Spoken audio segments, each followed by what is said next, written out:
kembali lagi guys di channel kita Hafiz Auto Official. Ini saya akan mereview Honda CR-V 2011 bulan 8 kondisi eksterior.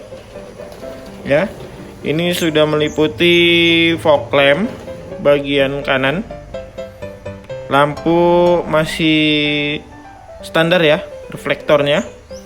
Terus grillnya sudah chrome. Sama di bagian lampu sebelah kiri juga reflektornya masih original. Di bawah lagi fog lampnya masih sempurna. Ini kondisi mobil warna putih. Kita masuk ke bagian sebelah kanan ya. Ini kita menggunakan pelek original ukuran 17, dan di samping sebelah kanan lagi kita ke atas itu di bagian spion sudah ada lampu atau lighting, jadi untuk sen kanan itu hidup ya. Terus di bagian handle pintu itu sudah menggunakan chrome, jadi terkesan mewah. Sama di bagian belakang juga itu sudah chrome. Kita ke bagian ke belakang. Nah, ini di belakang logonya masih original Honda ya. Kita menggunakan kaca film Vikul. Terus di bagian atasnya itu ada stop lamp. Terus di bawah sini itu menggunakan reflektor. Ketika ada lampu menyorot bersinar itu menyala ya guys. Mufflernya juga ada. Terus lampu rem, sen, sama lampu atap. Kita ini di bagian atas ada antena original. Ini lampunya masih utuh, rapi, bersih. Kita ke bagian sebelah kiri.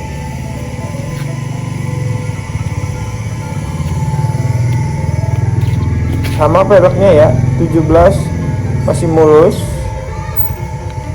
Ada bagian tutup tangki atau bagian pengisian bahan bakar.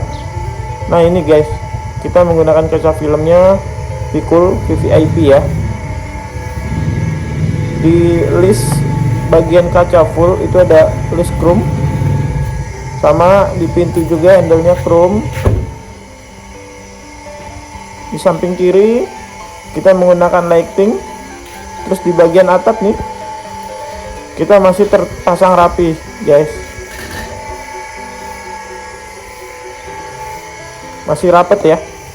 Terus bagian depan pun kita menggunakan kaca filmnya Vikul 40.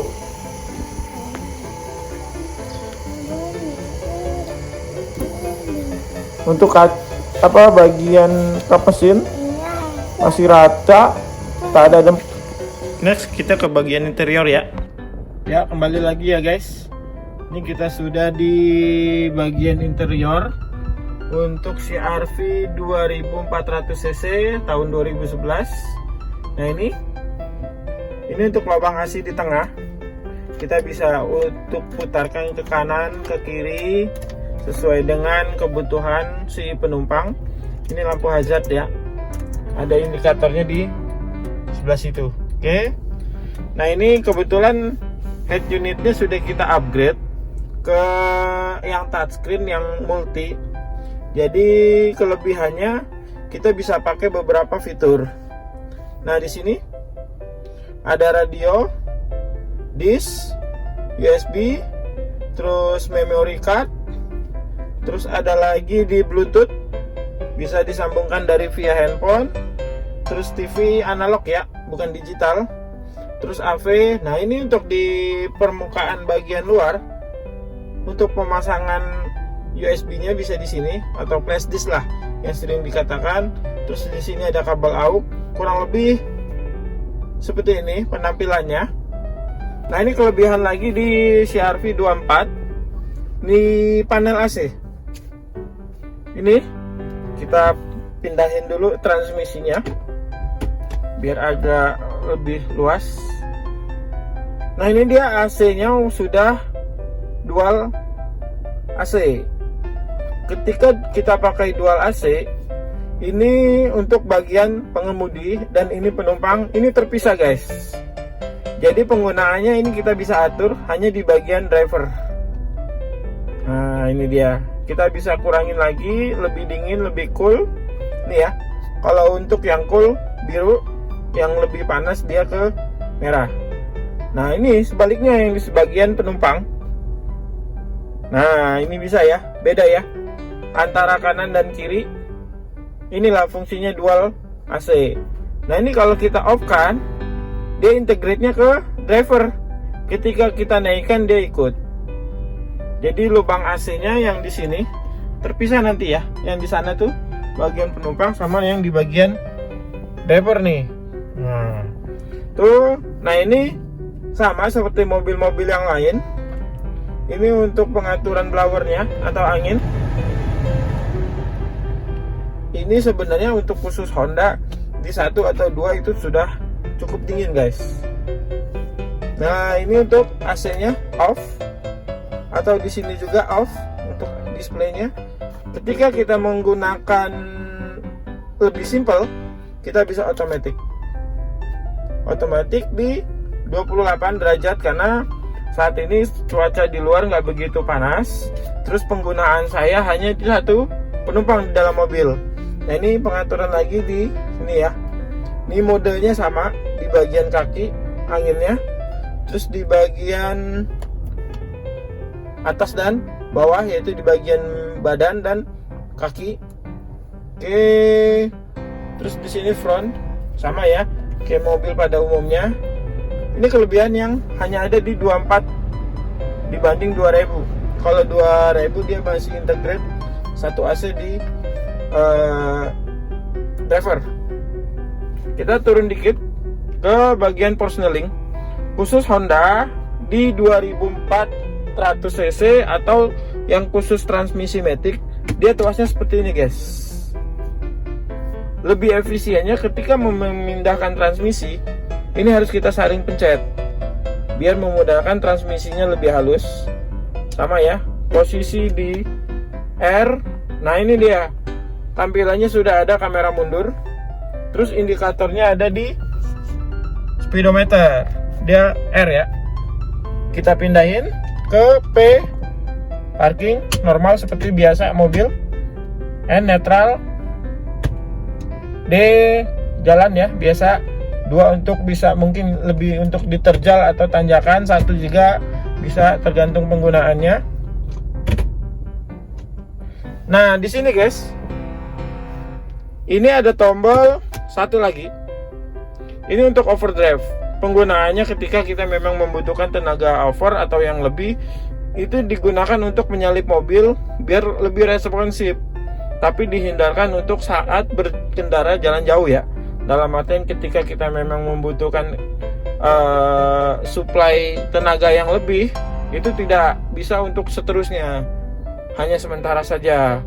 Nah ini untuk lubang anak kunci, ini berguna ketika kita parkir paralel.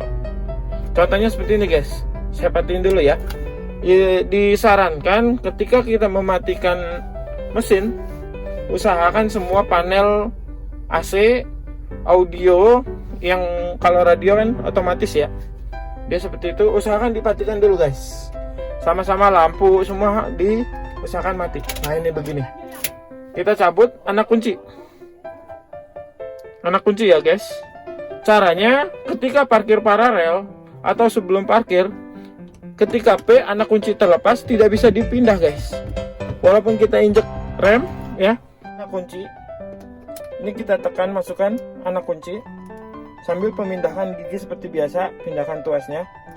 Nah ini bisa posisi N, posisi netral. Nah baru kita cabut anak kuncinya, ini baru bisa aktif ya. Dengan catatan brake-nya tetap kita cabut atau kita buka. Nah ini penjelasan untuk masalah di transmisi terkunci ketika menggunakan parkir paralel. Kembali lagi guys, Ini di Honda CR-V 2400 cc tahun 2011. Saya bilang masih worth it walaupun sudah terbilang mobil 10 tahun ya. Nah, ini dia kelebihannya. Ini sebelah kiri ataupun sebelah kanan, kursi kita sudah leather ya. Nah, ini ada penambahan armrest di bagian sisi penumpang sebelah kanan. Jadi ketika perjalanan kita lebih santai, lebih rileks, sandar, tangan bisa sebelah kanan sebelah sini, sebelah kiri pun bisa di panel pintu. Dan di sebelah sini guys, ini ada pegangan untuk bagian penumpang. Dan ini di bagian driver pun armrest tersedia. Ketika pengendara ingin lebih santai atau relax, dia bisa menggunakan armrestnya. Yang lebih menarik lagi ini guys, konsol box. Saya bilang mobil ini tergolong rapi konsol boxnya, dengan membawa barang yang banyak mungkin ya, biasanya lebih acak-acakan. Itu ada konsol box ini yang lebih besar, kita tinggal tarik, membuka. Nah, ini dia. Kalau ini kita keluarkan, terlihatnya lebih acak-acakan. Inilah gunanya konsol box. Nah, yang di bagian depan ini sama konsol box, cuman mungkin agak lebih kecil. Cara pemakaiannya tinggal kita touch. Nah, ini dia. Nah, itu guys. Di bagian depan lagi ada konsol box. Nah, ini bisa kita naruh, untuk saat ini bisa naruh handphone, casan. Ini padahal dasarnya untuk cup holder ya. Jadi penggunaan mobil ini lebih efisien. Ini salah satunya di setir, itu sudah ada airbag. Terus ada lagi airbag di bagian penumpang. Oke, itu kelebihannya. Terus untuk panel bagian penumpang sebelah kiri itu sama ya.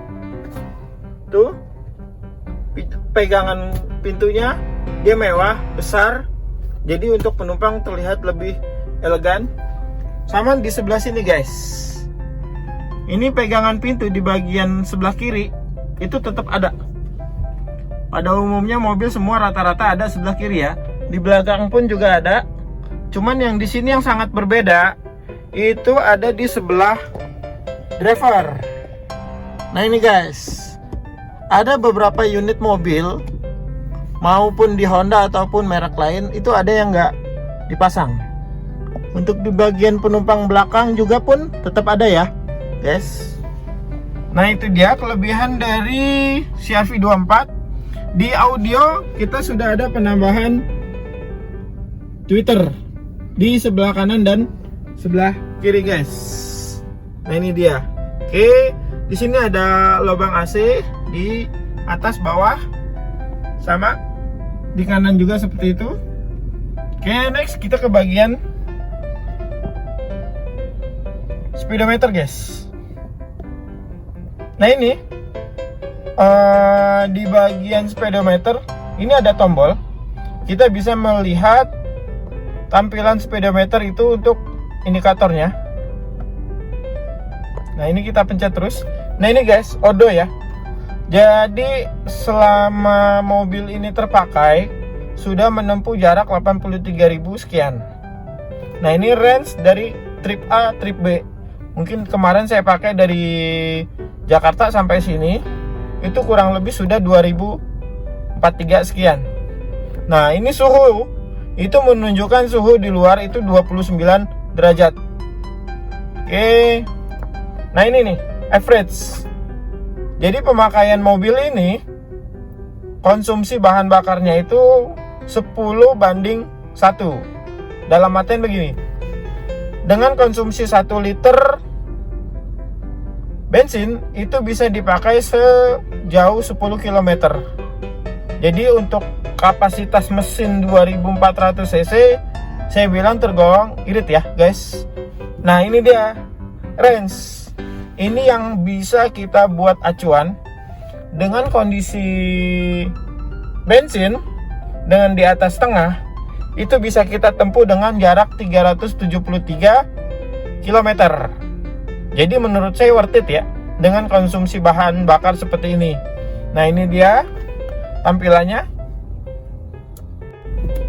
Ya guys, kembali lagi.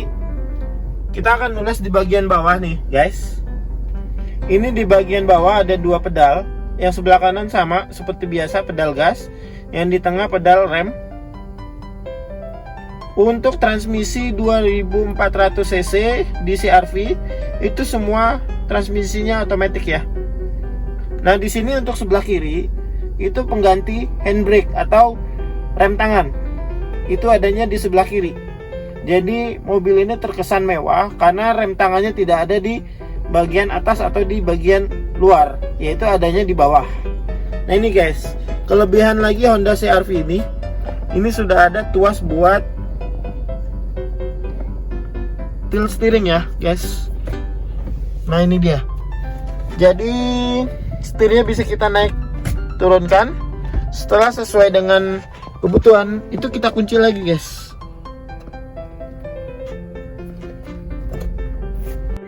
Kembali lagi ya guys. Ini keunggulan di interior. Untuk seatnya itu sudah elektrik ya. Dan ini semua joknya atau seatnya itu sudah leather atau kulit. Nah ini guys, ini hanya ada khusus di CR-V 2400 cc. Ini untuk kita majuin. Kursi maju ya. Begitu juga dengan mundurin.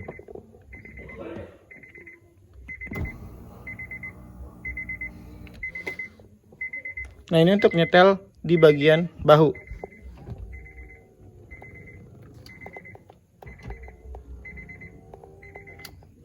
Ini untuk lebih ke atas guys.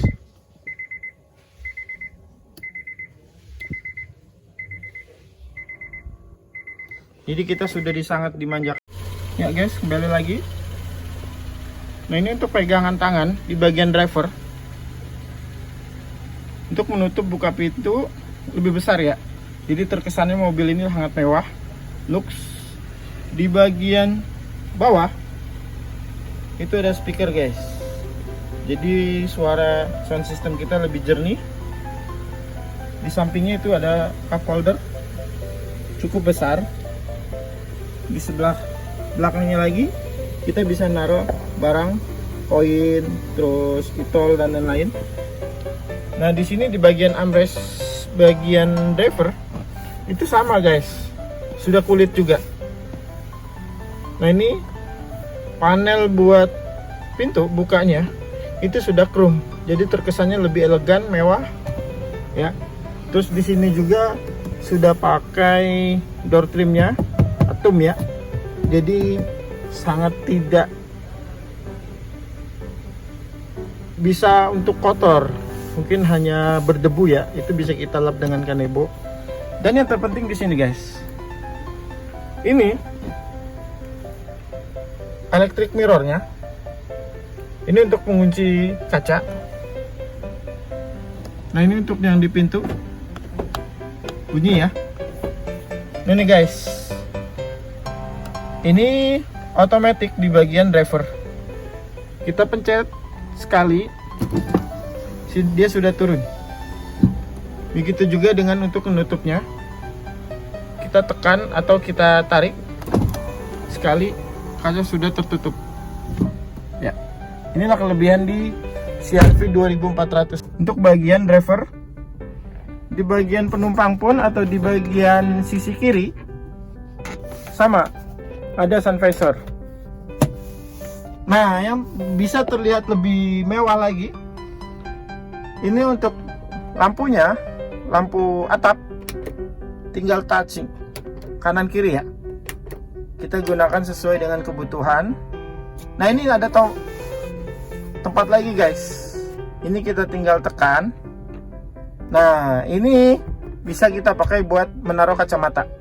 Atau mungkin ada barang-barang penting yang tidak bisa dilihat orang, secret ya, itu bentuknya kecil memang. Ini sangat bermanfaat guys. Nah ini kita sudah upgrade untuk kaca spion dalam. Itu kita lebih perbesar, mungkin untuk jangkauannya lebih maksimal ya guys. Oke, nanti next di fitur yang lainnya. Ya, kembali lagi guys. Nah, ini ada beberapa fitur di sebelah kanan bagian driver, yaitu nih ya, yang paling simple ini adalah bagian spion. Ketika untuk kita ngambil yang sebelah kanan, itu kita tinggal ngambil right. Ini pengaturan kacanya ya, nanti ya, mau naik atau turun, kanan kiri. Nah, itu sebelah kiri kita tinggal sampingkan. Sama posisinya seperti tadi penggunaannya. Terus di sini ini gunanya retractable guys. Nah, ini nanti kita button, spionnya akan ngelipat sendiri. Terus ada di bagian sebelah kanan lagi, itu namanya VSA. VSA ini untuk mempermudah kita atau mengamankan kita ketika pengendara atau berjalan mobil ini posisi menikung dan licin. Itu kita tinggal pencet atau button. Nah, itu tampilannya seperti ini guys. Nah, itu kalau off. Kalau on seperti ini ya.